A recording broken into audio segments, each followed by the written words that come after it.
Fala galera do YouTube, tudo bem? Aqui é o professor André com mais uma aula para vocês. Hoje a nossa aula vai ser sobre soluções. Tá? Todo esse material que vocês vão assistir hoje, vocês podem ir na descrição do vídeo e fazer o download desse material. Bacana? Já aproveita, já curte o vídeo e se inscreve no nosso canal. Depois da vinheta eu explico para vocês. Bora lá!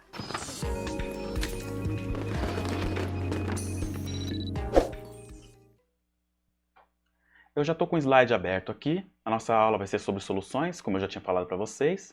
A primeira dúvida que vem na mente de um aluno ali, o que é uma solução, né? Então as soluções dentro da química nada mais são do que misturas homogêneas. Professor, o que é uma mistura homogênea? Uma mistura homogênea nada mais é do que quando você mistura alguma coisa e ele parece ser uma coisa só. A diferença entre uma mistura homogênea e heterogênea é que a heterogênea você consegue ver duas fases, você consegue ver duas coisas dentro do recipiente. Um exemplo disso é quando você mistura um pouco de água com um pouco de óleo. Isso é uma mistura heterogênea. No caso das misturas homogêneas, um exemplo disso, nós temos a água com um pouquinho de sal. Aqui eu estou dando vários exemplos de misturas homogêneas, ou seja, soluções que podem ser sólidas, líquidas ou gasosas. Dentre elas, nós podemos citar aqui a própria aliança. Todas as joias feitas a ouro, elas têm lá uma composição que vai ser ouro, prata e cobre. É uma mistura. E isso parece ser uma coisa única. Por isso que eu falo que, no caso das misturas, no caso de uma joia de ouro, ela vai ser uma solução. Os quilates vão ser lá 18 quilates, 21 quilates, nada mais é do que a quantidade de ouro que eu tenho nessa amostra.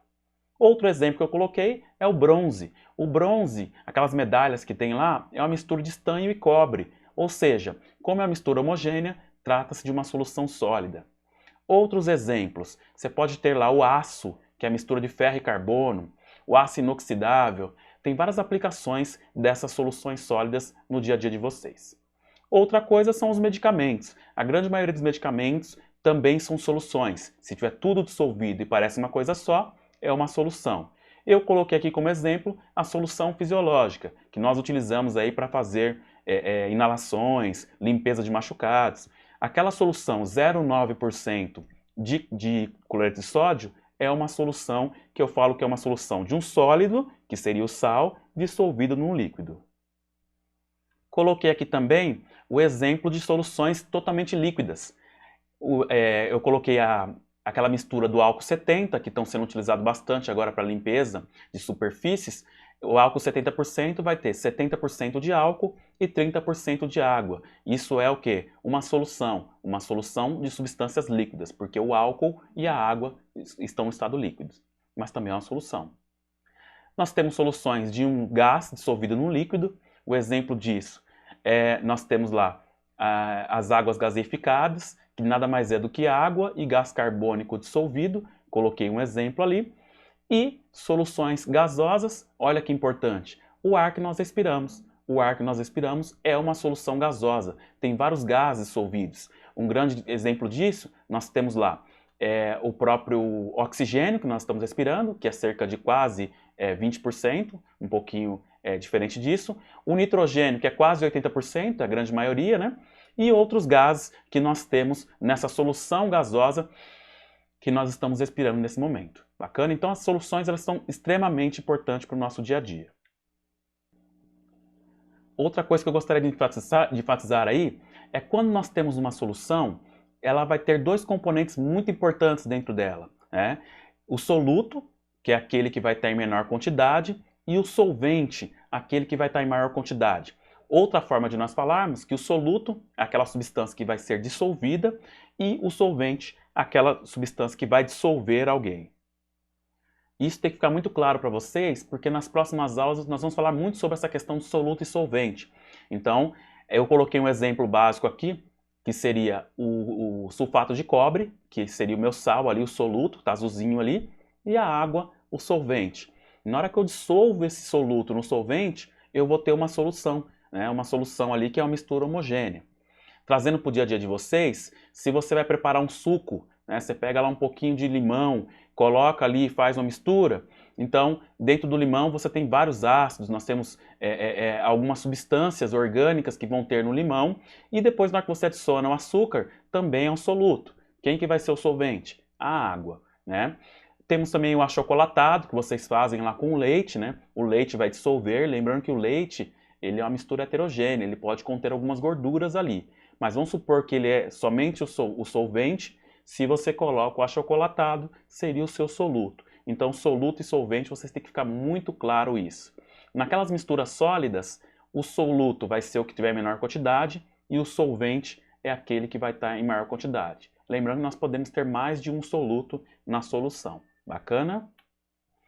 E a água que nós bebemos, aquela água mineral, ela é pura ou ela é uma solução? Essa que é a dúvida aí, né? Então, a água que nós bebemos, olha o exemplo aqui. A exemplo disso, nós temos a água mineral. Para você saber que aquilo ali é uma solução, olha o quanto de coisa que tem dissolvido dentro dela.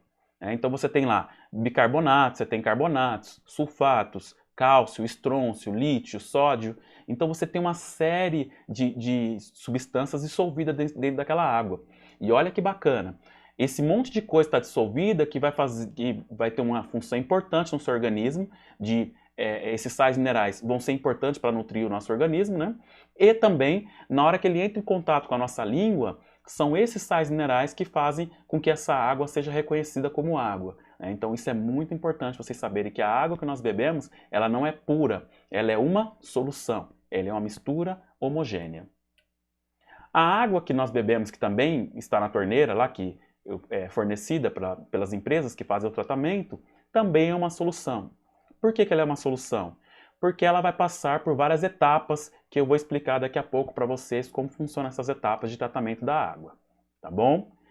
Uma coisa que eu queria citar aqui, que a água que nós bebemos é uma água potável, é uma água que ela vai ter características que nós podemos consumi-las. No nosso planeta nós temos muita água. O grande problema é que a maioria dessa água que está no nosso planeta está em forma lá nos oceanos, algumas tem muitos sais minerais, né, teria que passar por tratamentos para a gente consumir.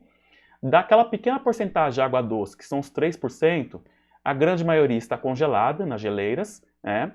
Uma parte vai estar em rios, que vai ser apenas 1%, que é essa que nós vamos captar para fazer o tratamento para chegar até as casas, e 22% ela é subterrânea, vai estar ali no solo, na hora que você tem que furar esse daí para consumir. E algumas delas também estão contaminadas, porque uma vez que você contamina o solo, você também contamina essas águas subterrâneas. Nós chamamos de água que vai estar ali no lençol freático ou aquífero freático. Bacana? Dentro da apostila de vocês, tem uma parte de tratamento da água. Então eu vou explicar aqui o passo a passo para a gente entender um pouco como funciona. O tratamento da água, ele envolve várias etapas. E isso vai depender da onde você retira essa água. Se essa água estiver em um local que estiver muito salgada, ela vai ter que passar por alguma etapa. Tem a etapa de salinização que a gente consegue tirar os sais. Se essa água estiver muito poluente, ela vai ter que passar por várias etapas para chegar até um padrão de potabilidade, que é esse próximo slide aqui. O que é o padrão de potabilidade? Existe uma legislação, né, que é essa portaria aqui que nós temos. Essa portaria que foi criada em 2011, que eu coloquei para vocês aí, 2914, ela vai ter todo o padrão de qualidade dessa água que não cause nenhum efeito à saúde humana. Então vai ter todos os parâmetros, o pH, a quantidade de cada componente que não vai causar algum efeito muito grande à saúde humana. Na verdade, ela vai ter que ser potável, ela vai ter que ser consumida e não causar doenças, né? Isso que é o padrão de potabilidade. Dentro disso, dos parâmetros de qualidade, vão ter a parte física, que tem a ver com a cor dela, se ela é turva, se ela não é, a parte do sabor dela, tudo isso são os aspectos físicos. Dos aspectos químicos, tem a parte do pH, as substâncias estão dissolvidas, se essa substância tem lá, por exemplo, o metal, e esse metal causa um efeito à saúde humana. Tem alguns metais que aumentam a agressividade, que acabam causando muitos efeitos à saúde humana. Então, dentro daquele parâmetro, está sendo proibido o consumo dessa água. E a parte biológica são as bactérias, os fungos, alguns agentes patogênicos, todos eles vão causar também doenças. Então, todos esses parâmetros tem lá no padrão de potabilidade. Se vocês quiserem, esse QR Code que está aqui vai ficar disponível para vocês. É só vocês fazerem a leitura desse QR Code e vai ter lá uma análise, como que é feito no laboratório. Para quem tem curiosidade, eu deixei disponível aí. Outra coisa também, na parte do tratamento da água, tem algumas impurezas que vão ser retiradas ali, né? E através disso, essas impurezas vão ter 3 características. Nós colocamos em 3 categorias ali.